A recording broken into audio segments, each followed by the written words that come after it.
Hey guys, this is how to create a group chat in Messenger on your iPhone or Android.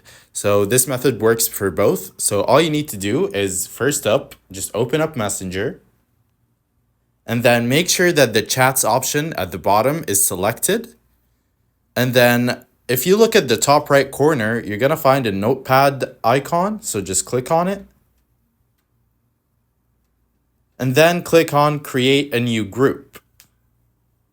Then you can go ahead and select the people that you want to add to your group chat. So I'll select my 3 best friends right here.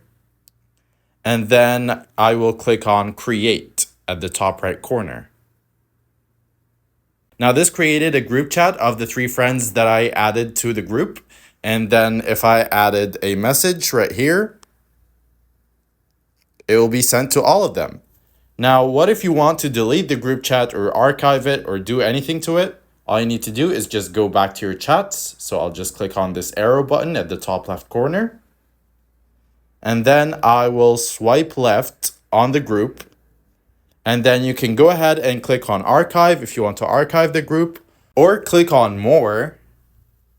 And then you can go ahead and mute the group or ignore any messages from the group, or go ahead and delete the group chat itself. So yeah, hope that video was helpful.